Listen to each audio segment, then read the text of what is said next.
warahmatullahi wabarakatuh. Nama saya Rohana, kelas SD semester 6 dengan NIM 171130 dari Fakultas Syariah Universitas Islam Negeri Sultan Maulana Hasanuddin Banten. Di sini saya akan menjelaskan salah satu materi dari mata kuliah Lembaga Perekonomian Umat, yaitu mengenai Pegadaian Syariah. Definisi Pegadaian Syariah. Nah, yang pertama saya akan menjelaskan mengenai definisi dari pegadaian syariah. Gadai dalam fikih Islam disebut juga sebagai al-rahan. Kata al-rahan berasal dari bahasa Arab, yaitu rahana yurhanu rahnan, yang berarti tetap dan kekal. Secara bahasa, menurut Abu Zakaria Yahya bin Syaraf al-Nawawi, kata al-rahan disebut juga sebagai al-subut wa al-dawam, yang berarti tetap dan kekal.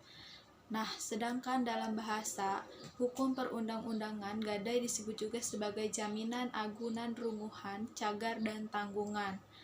Dalam pasal 1150 Kitab Undang-Undang Hukum Perdata, gadai memiliki ciri-ciri sebagai berikut. Yang pertama, gadai diberikan atas benda bergerak. Yang kedua, gadai harus dikeluarkan dari penguasaan pemberi gadai. Yang ketiga, gadai memberikan hak kepada kreditur untuk memperoleh pelunasan terlebih dahulu atas piutang kreditur. Yang keempat, gadai memberikan kewenangan kepada kreditur untuk mengambil sendiri pelunasan uang tersebut. Rukun dan syarat pegadaian syariah. Yang kedua, saya akan menjelaskan mengenai rukun dan syarat pegadaian. Yang pertama yaitu mengenai rukun gadai terdiri dari 4 macam. Yang pertama yaitu pemberi gadai atau rahin, yang kedua penerima gadai murtahin, yang ketiga barang jaminan marhin, dan yang keempat itu utang atau marhun bih. Sedangkan mengenai syarat pegadaian terdiri dari 5 macam. Yang pertama, barang yang digadaikan harus benar-benar ada dan nyata. Yang kedua, objek transaksi berupa barang yang bernilai, halal, dapat dimiliki, dapat disimpan dan dimanfaatkan sebagaimana mestinya, serta tidak menimbulkan kerusakan. Yang ketiga, barang yang dijadikan objek transaksi merupakan hak milik secara sah dan kepemilikan sempurna.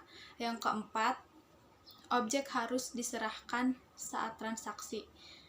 Yang kelima, barang yang digadaikan harus tahan lama dan tidak mudah rusak, seperti emas, perak, logam mulia, kendaraan, dan sebagainya. Landasan hukum pegadaian syariah. Nah, materi yang ketiga yaitu mengenai landasan hukum tentang pegadaian syariah. Terdiri dari 3 landasan. Yang pertama yaitu Al-Quran, kedua hadis, dan ketiga ijma ulama. Yang berdasarkan Al-Quran itu terdapat dalam surat Al-Baqarah ayat 283, di mana berdasarkan ayat tersebut bahwasannya Al-Quran memperbolehkan adanya hukum akad gadai dengan pengecualian tidak adanya riba.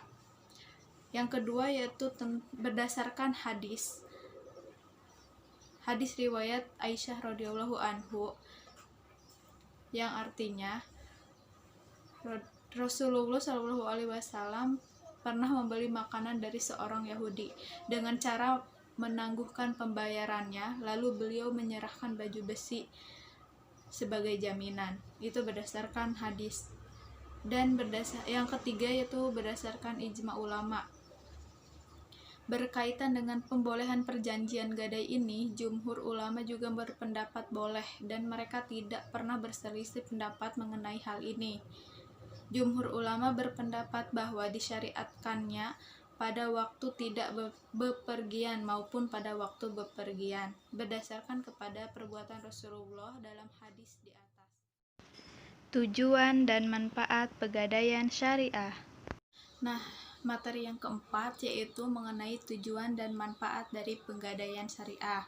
Dalam pegadaian syariah memiliki 4 tujuan pokok, diantaranya yang pertama, turut melaksanakan dan menunjang pelaksanaan kebijakan dan program pemerintah di bidang ekonomi dan pembangunan nasional, pada umumnya melalui penyaluran uang pembiayaan atau pinjaman atas dasar hukum gadai.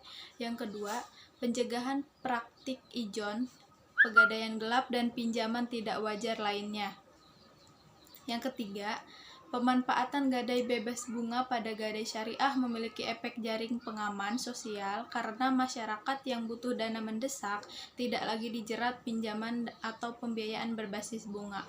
Yang keempat, membantu orang-orang yang membutuhkan pinjaman dengan syarat mudah. Adapun manfaat mengenai pegadaian antara lain, yang pertama bagi nasabah, tersedianya dana prosedur yang relatif lebih sederhana dan dalam waktu yang lebih cepat dibandingkan dengan pembiayaan atau kredit perbankan.